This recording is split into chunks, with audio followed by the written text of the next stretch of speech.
은퇴하실 때에 한 말씀도 놓치지 않고 바르게 깊이 깨달아 바르게 깊이 정극해 하시어 우리의 심령에 30배, 60배, 90배 결심 맺는 살아 역사하는 말씀 되게 은총 내려 주옵소서.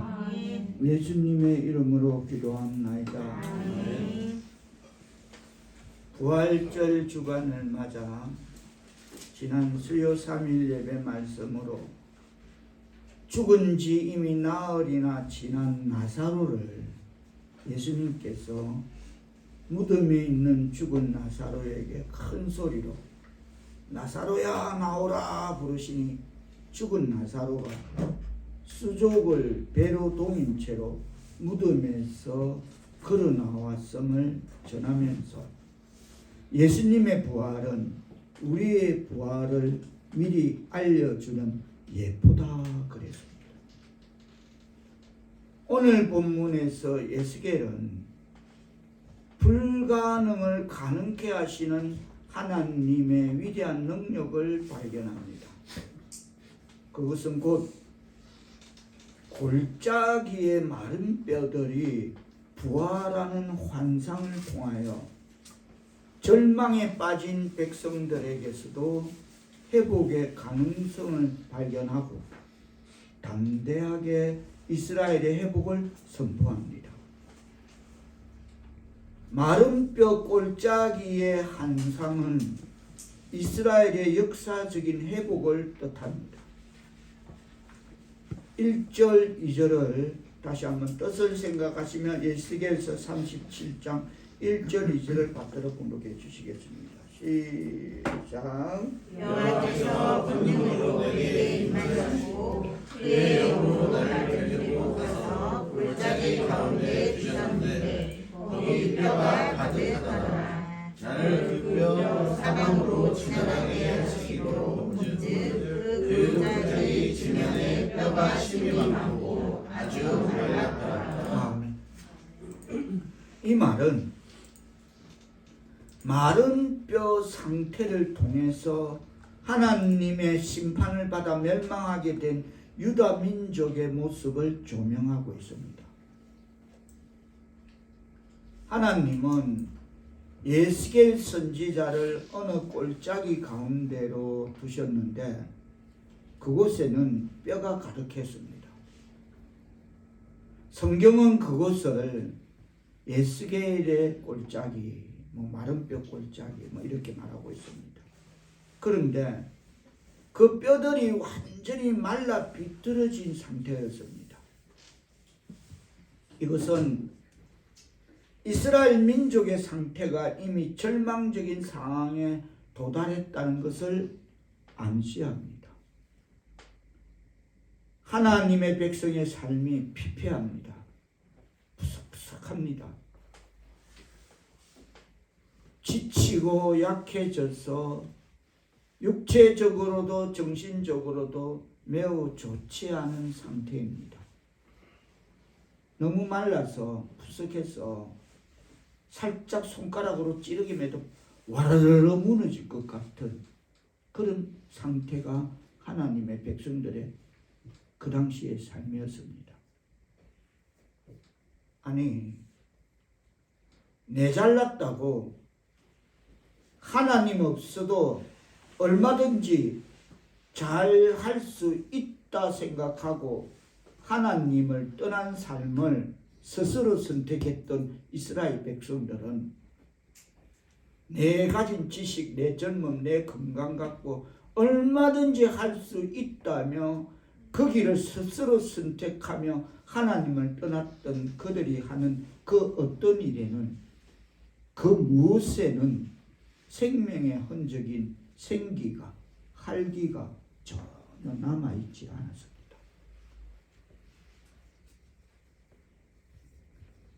이것은 한마디로 이스라엘 민족이 이미 끝났다는 이야기입니다. 그저 남의 일로 이스라엘 역사 이야기로 들리지 않기를 바랍니다.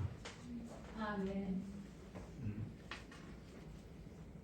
그렇습니다.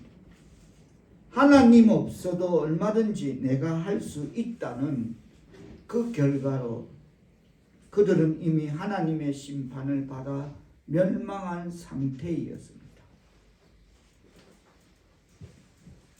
에스겔 선지자가 이 말씀을 받았을 때 유다 왕국은 이미 최후 통첩을 받은 그 직후였습니다. 이제는 더 이상 소망이 없습니다. 9절에 기록된 말씀을 통해서도 알 수 있다시피 하나님을 떠난 이스라엘의 상태는 이미 죽음을 당했다는 것입니다. 9절에 보면 뭐라 합니까?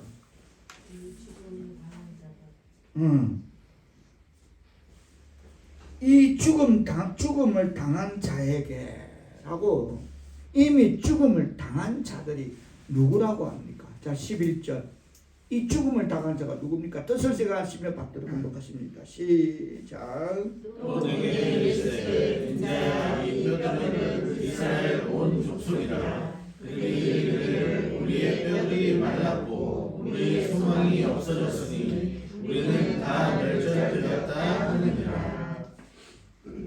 이미 죽음을 당한 자들이 이스라엘 족속이다. 이 뼈가 무엇을 상징한다고 말씀합니까? 그것은 바로 이스라엘 족속을 상징한다 그랬어요. 그들은 이미 하나님의 심판을 경험했고 바벨론에 의해서 이미 짓밟힘을 당했습니다.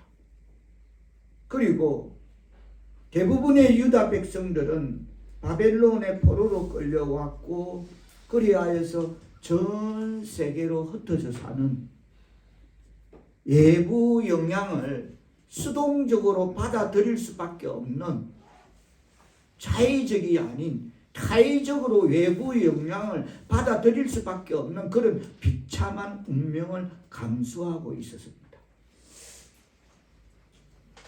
하고 싶어 그러는 게 아니라 할 수밖에 그렇게 당할 수밖에 없는 그런 삶이었습니다. 우리 마찬가지입니다. 외부의 영향을 그냥 거부가 되지 않는 그 영향을 받아들일 수밖에 없는 것입니다. 환경이라는, 건강이라는, 자녀 문제라는. 오늘 본문의 배경의 설정은 이스라엘 민족에게 임한 하나님의 심판 이후의 상태입니다. 끌려가고 짓밟히고 하나님 없어도 얼마든지라도 하던 그 백성들이 그렇게 된 하나님 심판 이후의 상태입니다. 하나님을 경외하지 않음으로 말미암아 이미 민족적인 멸절을 당한 상태를 마른 뼈로 비유한 것입니다. 생기도 없다, 활기도 없다. 살았다는 하는 이름은 가졌으나 실상은 죽은 자, 생명이 없는 뼈, 도무지 소망이 없는 사망을 선고받은 상태, 이것이 그 당시의 이스라엘 민족의 상태였습니다. 하나님의 백성이라면. 그런데 오늘 본문에서 하나님이 질문하게 됩니다. 하나님은 새로운 역사를 시작하시기 전에 이스라엘 백성들이 그들의 상태를 자각하게 하시고 그런 다음에 하나님과의 관계 속에서 새로운 소망을 갖도록 하기 위해서 하나님께서는 항상 질문을 하십니다. 자, 3절 뜻을 생각하시며 받들어 보도록 하십니다. 시작. 그가 내게 이르시되 인자야 이 뼈들이 능히 살 수 있겠느냐 하시고 내가 대답하기를 주 여호와여 주께서 아시나이다. 만약 하나님께서 여러분에게 에스겔에게 던진 질문처럼 아무개야 지집사야 이 뼈들이 능히 살겠느냐라고 물으면 우리 지집사 얼마나 또 총명합니까? 우리의 대답은 바로 아니라고 할 것입니다. 저도 그걸 아니다. 골짜기에 나뒹굴고 있는 마른 뼈들을 보여주면서 하나님의 묻는 질문이 이 뼈들이 능히 살겠느냐입니다. 우리는 단번에 아니다라고 아니요라고 말할 것입니다. 그거 말고는 답이 없죠. 우리가 아는 거는. 아니 이 바싹 마른 뼈가 어떻게 살 수 있습니까? 아마 예스겔 선지자도 그렇게 대답하고 싶었을 것입니다. 그렇다고 해서 하나님이 지금 물으시는데 아니요라고 대답한다면 신앙 없는 그런 하나님의 능력을 부인하는 대답이 될 것 같고, 그렇다고 뭐 내 생각 접어놓고 무조건 하나님 말씀이니까 순종하고 네 맞습니다 살아납니다 대답하자니 아닌 것 같고, 내 양심은 인간이니까 아닌 것 같다는 거지. 인간이니까, 인간의 잣대로 생각으로는. 그래서인지 에스겔은 아주 기묘한 대답을 내놓습니다. 뭐랍니까? 다 같이 시작. 주 여호와여 주께서 아시나이다. 할렐루야 하면 이게 믿음이고 이게 지혜고 이게 명철임을 깨닫기를 축원합니다. 이게 믿음이다. 하나님이 물으시는 것도 거기에 따르는 지혜와 명철은 주 여호와여 주께서 하십니다. 우리의 잣대, 우리의 생각, 십자가 밑에 내려놓는 것입니다. 감히 그 자리에 내 생각이 이렇다 저렇다 내 사감이 들어갈 자리가 없다는 것입니다. 하나님이 하십니다. 하나님이 하십니다. 할렐루야 아멘. 이렇게 하나님께서 질문하시고 에스겔이 대답한 후에 마른 뼈가 있는 이 골짜기에서 그 마른 뼈들이 다시 부활하는 기적을 보여주십니다. 여기서 우리가 분명 살펴야 할 것은 이 마른 뼈들의 부활은 두 가지 단계로 되어 있습니다. 첫째 단계는 마른 뼈들의 부활의 첫 단계는 말씀 사역의 단계입니다. 그리고 둘째 단계는 성령 사역의 단계입니다. 이 두 가지 단계로서 하나님께서 마른 뼈들을 살려내셨습니다.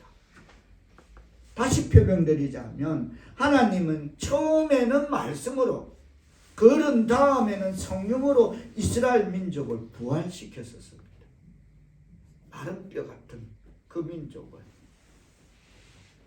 먼저 하나님께서는 말씀의 사역이 시작되기 전 전반적으로 그 뼈들을 어떻게 하실 것인지를 말씀하십니다. 자, 5절과 6절을 뜻을 생각하시며 받들어 보도록 하십니다. 시작. 주 여호와께서 이 뼈들에게 이같이 말씀하시기를 내가 생기를 너희에게 들어가게 하리니 너희가 살아나리라. 너희 위에 힘줄을 두고 사절을 입히고 가죽으로 덮고 너희 속에 생기를 넣으니 너희가 살아나리라. 또 내가 여호와인 줄 너희가 알리라 하셨다 하라. 이 말씀을 들은 에스겔 선지자는 그 말씀을 그대로 하나님의 말씀을 대언합니다. 이스라엘 백성들에게 대언합니다. 자, 7절로 8절 시작. 이에 내가 명령을 따라 대언하니 대언할 때에 소리가 나고 움직이며 이 뼈 저 뼈가 들어맞아 뼈들이 서로 연결되더라. 내가 또 보니 그 뼈에 힘줄이 생기고 살이 오르며 그 위에 가죽이 덮이나 그 속에 생기는 없더라. 아멘. 그 마른 뼈같이 말라있는 그 이스라엘 민족들에 향한 하나님의 그들을 바라보는 그 상태를 이렇다, 이렇게 할 것이다, 내가 그 말을 이렇게 할 것이다 라는 그 말을 에스겔 선지자는 이스라엘 민족에게 하나님의 말씀을 그대로 대언합니다. 이것이 1단계의 부활입니다. 이 대목에서 가장 중요한 포인트는 하나님의 말씀을 대언할 때 에스겔 선지자가 그 말씀을 받아서 그대로 이스라엘 민족에게 전할 때에 그때의 말씀의 사역이 역사하셔. 그래서 뼈들이 서로 에스겔이 대언하자 뒹굴고 있던 뼈들이 서로 들어맞으면서 연결되고 그 뼈에 힘줄이 생기고 그런 이 뼈 저 뼈들이 서로 연결되고 힘줄이 생기고 살이 오르고 그의 가죽이 덮였다. 거기까지가 가는 1단계의 부활입니다. 그러나 생기는 없습니다. 아직은. 하나님의 말씀을 대언하니까 죽어있는 말라있는 그 마른 뼈 같은 것들이 뭔가 서로 들어맞고 연결되고 힘줄이 생기고 그러더라는 것입니다. 할렐루야 아멘.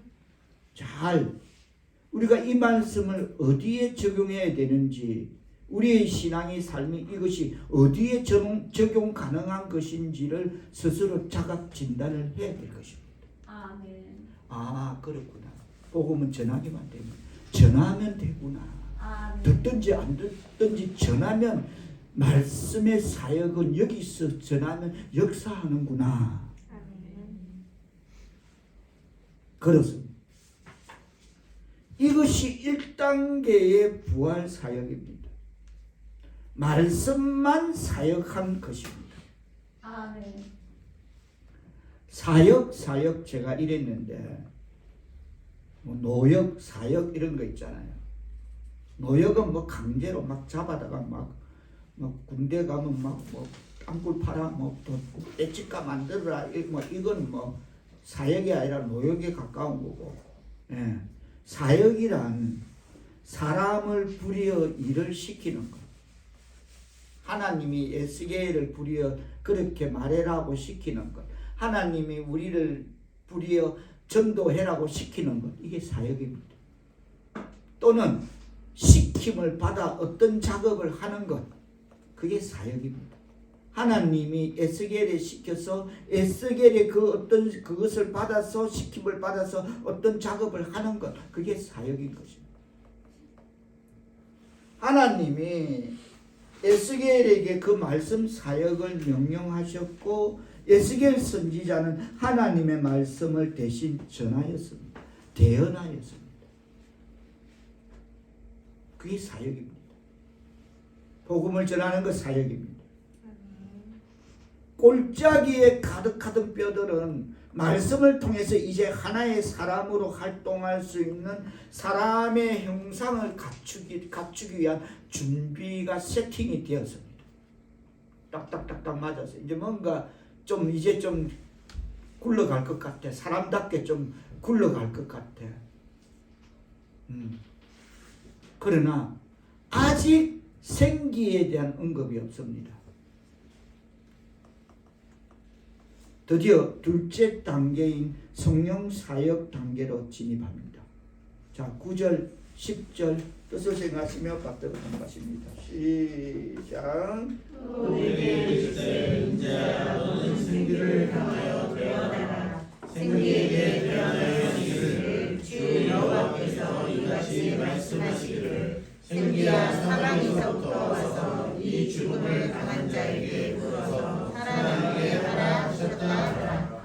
이에 내가 그 명령대로 대언하였더니 생기가 그에게 들어가니 그들이 곧 살아나서 일어나 서는데 극히 큰 군대더라.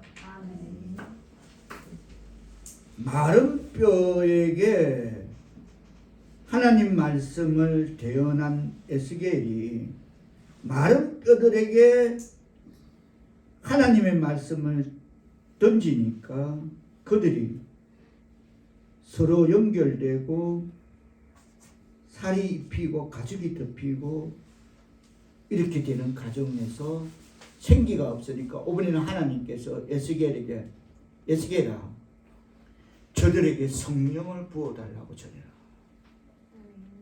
성령이여 저들에게 임하게 해달라고 그걸 명해라.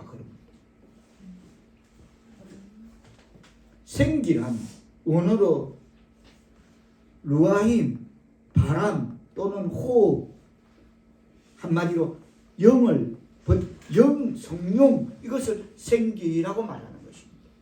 에스게라, 성령에게 구해라. 저들에게 생기, 성령을 부어달라고 전해라. 즉 10절로 보면 생기가 그들에게 들어가매라는 이 말은 성령이 하나님의 영이 그들에게 들어가매입니다. 에스게라, 전해라. 성령께 구해라. 할렐루야. 아멘. 우리가 말씀을 전했다면, 복음을 전했다면 그거 갖고 그네들이 변하지 않습니다. 물론 듣다 보면 뭔가 마음이 움직이게 하죠. 마음이 움직이죠. 지금 에스겔 골짜기의 마른 뼈들처럼 이 뼈 저 뼈가 연결되고 살이 붙고 그 위에 힘줄이 더 피고 이런 과정이 있을 때에 성령께서 역사하시어 저 마음을 움직여서 그 심령과 발걸음이 교회로 오게 해달라고 기도해야 될 줄 믿습니다. 아멘. 지금 에스겔이 그거야. 하나님 그 이스라엘 백성 그 말라 피폐한 그 백성들에게 그 사역을 해라는 것입니다. 그 사실을 14절은 이렇게 뒷받침해주고 있습니다.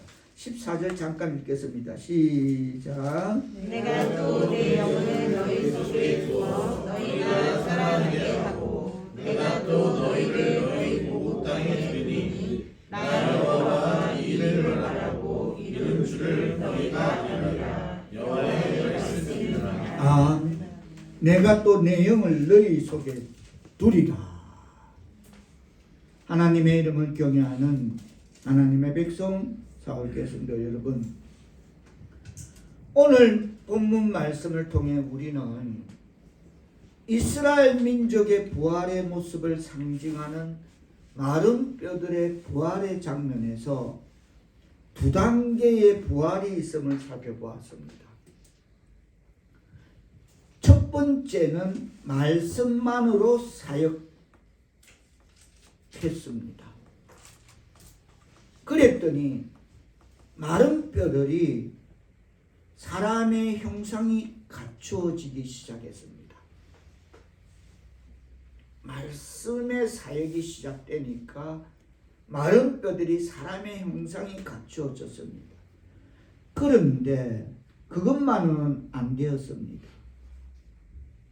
준비는 다 되었습니다만, 거의 세팅이 끝나갑니다만, 결정적으로 그들이 살아 일어나게 되는 데에는 생기 혹은 성령의 역사가 있어야 했습니다. 아멘.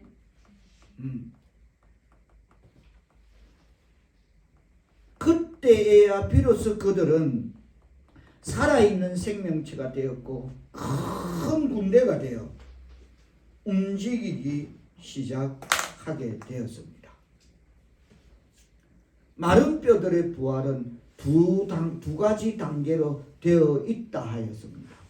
다시 말해서 첫째 단계는 말씀 사역의 단계이고 선포하니까 세팅이 돼가 그러나 생기가 없어. 그래서 두 번째 단계는 성령의 사역의 단계라 하였습니다. 성령께 간구하니까 성령의 영이 들어가니까 큰 군대로 움직여. 할렐루야. 아멘. 이어지는 본문 12절로 14절은 두 가지 차원의 부활을 말하고 있습니다. 마른 뼈들이 두 가지 단계는 말씀의 사역 단계, 성령의 사역 단계라면 이어지는 12절에서 14절은 두 가지 차원의 부활을 말하고 있는데 첫째 차원의 부활은 육적인 부활입니다. 육적인 부활이란 이스라엘이 바벨론의 포로로 끌려감으로 민족의 생명이 끝났다가 이젠 여기까지 끝이다. 모든 게 끝이다 했다가 그러다가 포로에서 해방되어 민족적으로 다시 회복되어 살아나는 것을 육적인 부활이다라고 말합니다.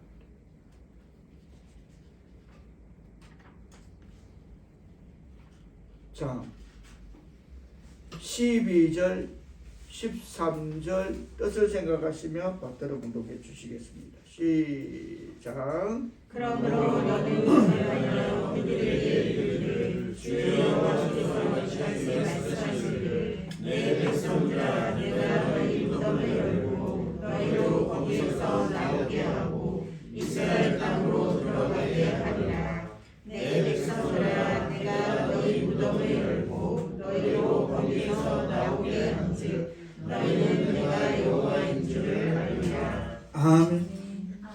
육적인 부활이란 12절에 보면 내가 너희 무덤을 열고 너희로 거기서 나오게 하고 이스라엘 땅으로 돌아가게 하리라. 무덤을 열어서 육적인 부활이 아니라 여기서 무덤이란 바벨론 땅을 가리킵니다. 그 바벨론 땅에서 포로된 땅에서 그 무덤을 열고 너희가 거기서 나와서 너희 고국으로 돌아가리라 이 말인 것입니다. 이 말씀은 이스라엘 백성들이 포로로 잡혀갔던 바벨론 땅에서 나와서 이스라엘 땅으로 돌아가 옛 땅을 회복하고 그들의 나라를 다시 수립하여 민족적으로 소생하는 민족적인 회복을 말하고 있는 것입니다. 그래서 육적인 부활이다 라고 말하는 것입니다. 이것은 육적 차원의 회복인 것입니다. 두 가지 차원의 부활 중 첫째 차원의 부활이 육적인 부활이라면 둘째 차원의 부활은 영적인 부활입니다. 하나님은 이스라엘 민족이 하나의 민족으로서 완전히 회복되는 일에 관심을 가지셨습니다. 하나님의 백성이 하나의 민족으로서 완전히 회복되어 있단다. 그러나 그것만이 하나님의 가장 중요한 관심사는 아니었습니다.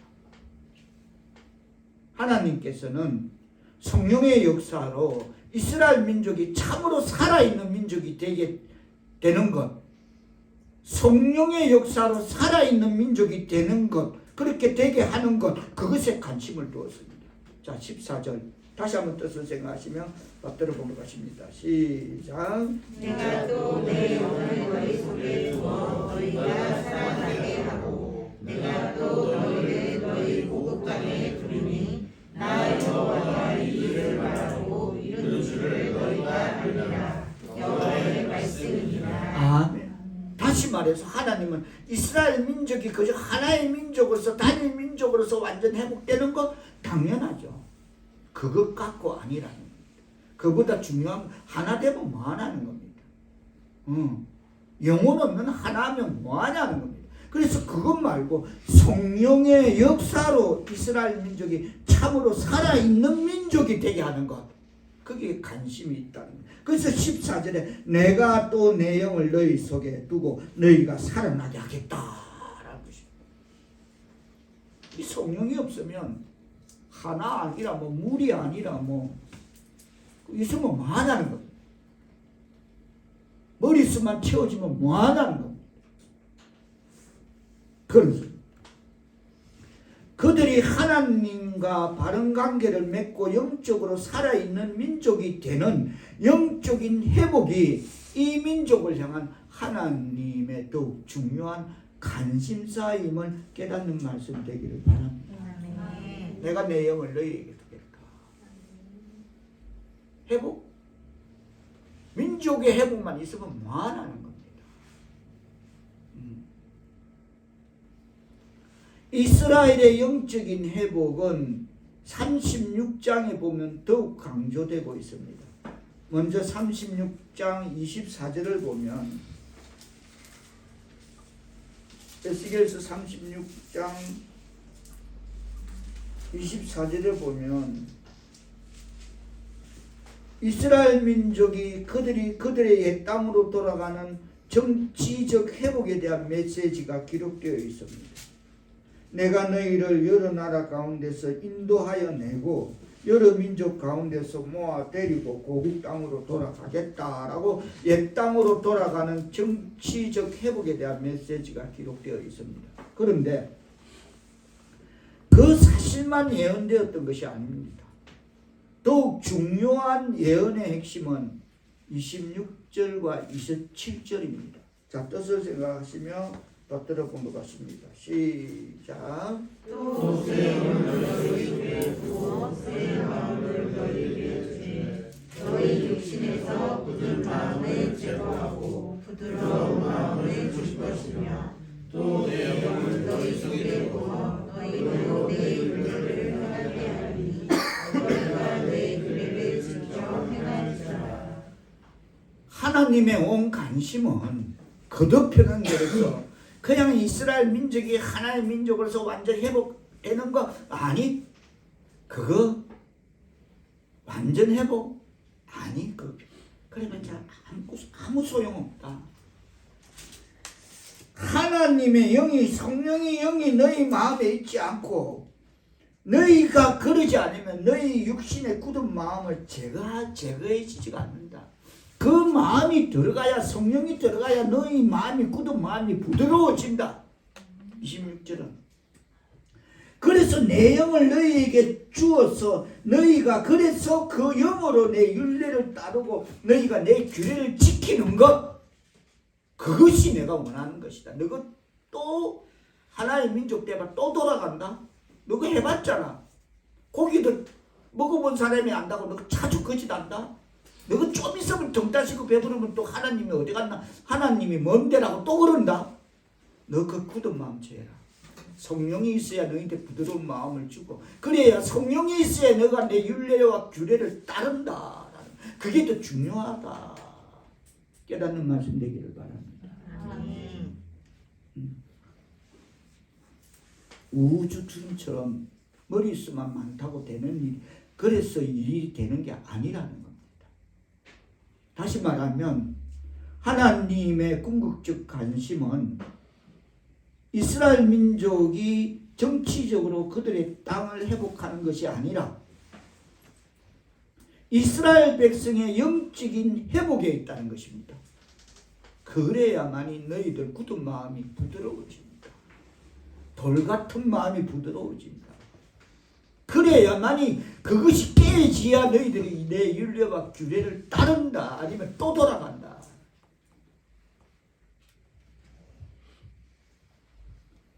그래서 그 영이 있어야 그 영을 받아야 그들이 살아계신 하나님을 깨닫고 그래서 그 하나님과 바른 관계를 맺고 하나님의 말씀을 준행하는 백성이 되는 것 이것이 그분의 더 중요한 관심사임을 그것이 최대의 관심사임을 깨닫는 말씀 되기를 바랍니다. 아멘. 다시 한번 26절 26절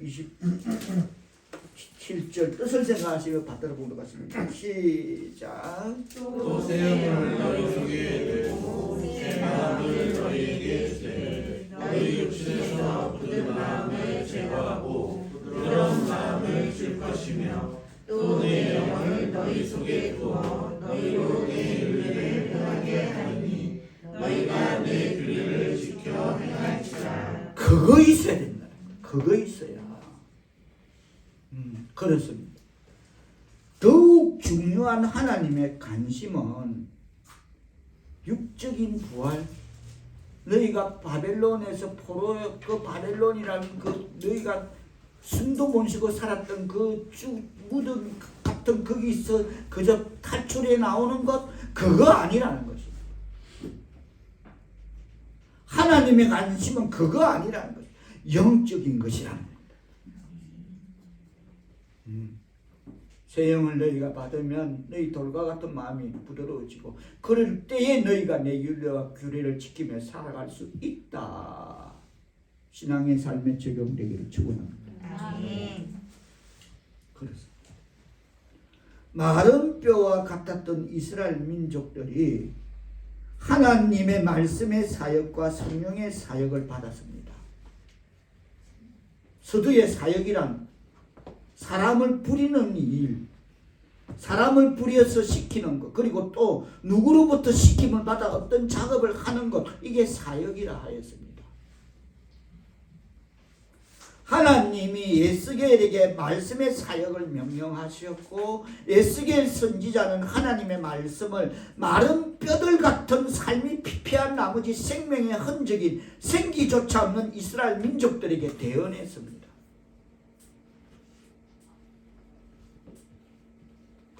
여기서 우리는 오늘 본문을 통해 전도에 대한 소중한 교훈을 얻어야 될 줄 믿습니다.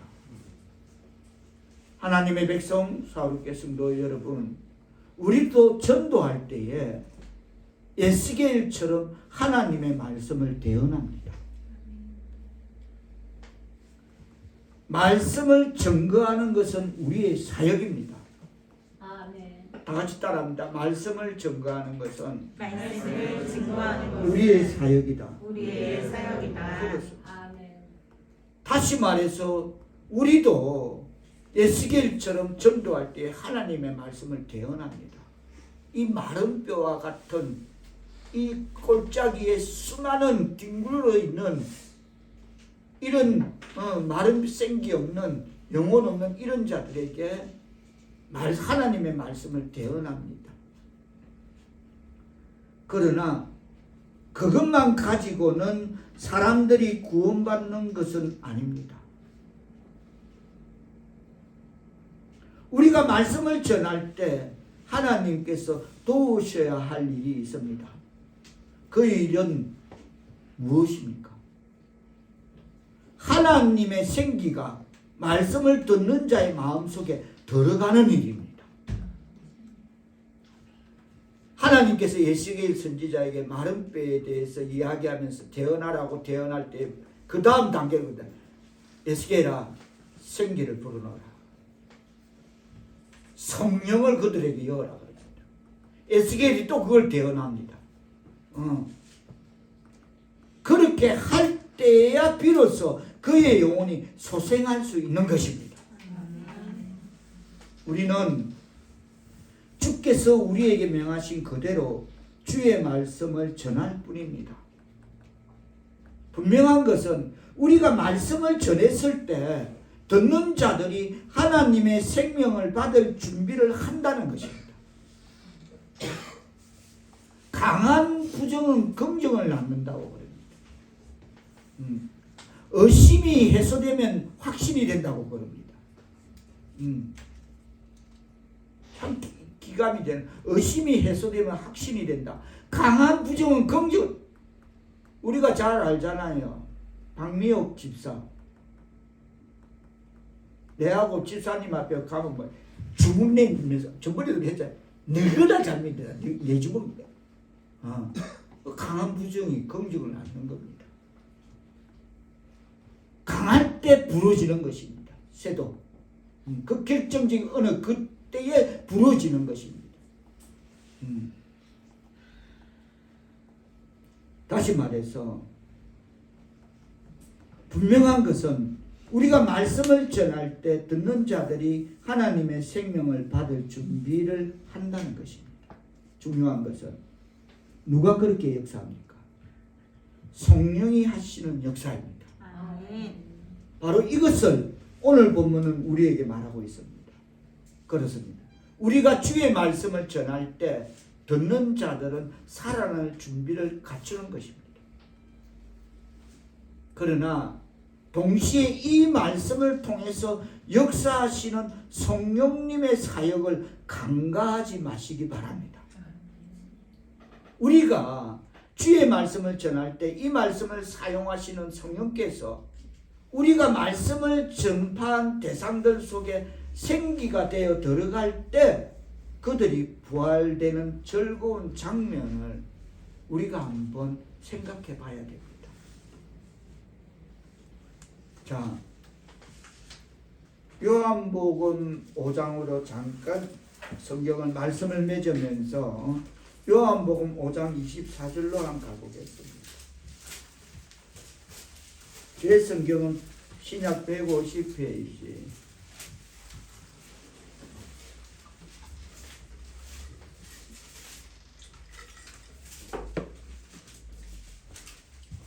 요한복음 5장 24절은 제가 묵도 말씀으로 이 말씀을 선포했습니다만 이렇게 말씀하고 있습니다. 다 같이 시작.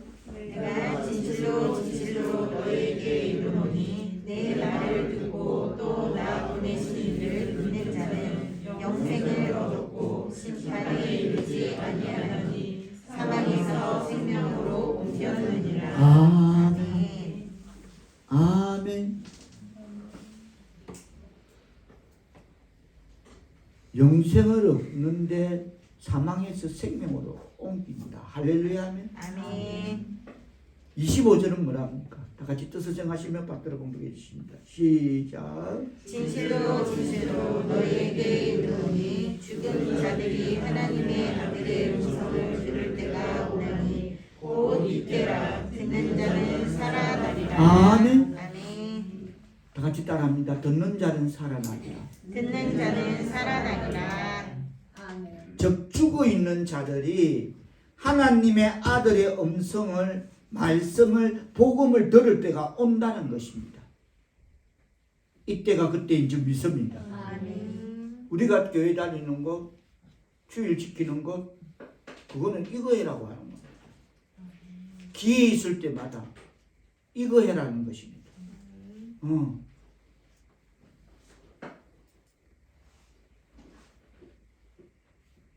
어떻게 이런 때가 어떨 때 이런 때가 자 26절로 27절을 읽어주십니다. 시작. 아버지께서 자기 속에 생명이 있음 같이 아들에게도 생명을 주어 그 속에 있게 하셨고 또 인자됨으로 말미암아 심판하는 권한을 주셨느니라. 어떻게 이런 때가 오냐면 아버지께서 자기 속에 생명이 있음 같이 아들에게도 생명을 주어 그 속에 있게 하셨고 또 인자됨으로 말미암아 심판하는 권세를 주셨기 때문에 그걸 가지고 선포하면 예수 이름으로 선포하면 심판하는 권세를 주셨기 때문에 그렇기 때문에 어떻다고 합니까? 자 28절 29절 시작. 이를 놀랍게 여기지 말라. 무덤 속에 있는 자가 다 그의 음성을 들을 때가 오나니 선한 일을 행한 자는 생명의 부활로 악한 일을 행하는 자는 사망의 부활로 나오리라. 심판하는 권세를 주신 이가 그때에 가서 심판때에 가서 선한 일을 행한 자는 무덤에서 다 그의 음성을 들을 때가 있는데 선한 일을 행한 자는 생명의 부활로 악한 일을 행한 자는 심판의 부활로 나온다. 그럽니다. 자 요한복음 6장 36절로 잠깐 가보겠습니다. 요한복음 6장 36절. 요한복음 6장 63절. 죄송합니다. 63절. 다 같이 뜻을 생각하시며 받들어 공독하십니다. 시작. 살리는 것은 영이니 육은 무익하다. 내가 너희에게 이런 말은 영이요 생명이다. 오늘 본문 에스겔 37장에서 에스겔이 보았던 그 환상의 골짜기에서처럼 수많은 마른 뼈들이 에스겔이 하나님의 말씀을 대언하는 순간 사람의 형상을 갖추고 동시에 성령이 임하사 그들이 생기를 받고 살아나는 위대한 엄청난 부활의 장관을 우리는 한번 그려봐야 됩니다. 이것이 우리가 말씀을 통해서 우리의 이웃들에게 그리고 우리의 민족들에게 봉사할 수 있는 최대의 사명이며 사역임을 깨닫기를 바랍니다. 뭐랍니까? 살리는 것은 영이다. 육은 무익하다.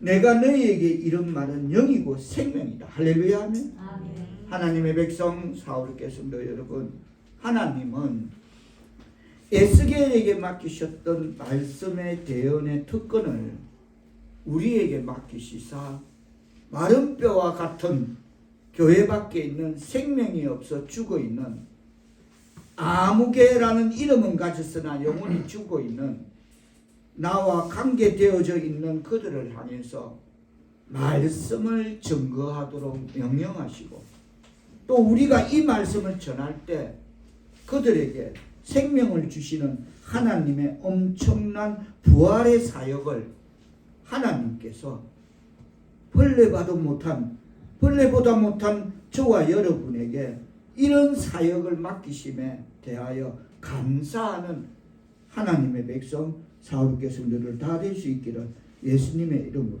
축원합니다. 기도합니다. 말라 비떨어진 마른 뼈에 부활의 생기를 부으시는 하나님, 우리의 심령에도 생기를 채우시어 하나님의 말씀을 전할 때에 마른 뼈와 같은 교회 밖에 있는 내 이웃들에게 생명을 불어넣는 사역을 감당할 수 있도록 인도해 주옵소서. 예수님의 이름으로 기도하옵나이다. 아멘.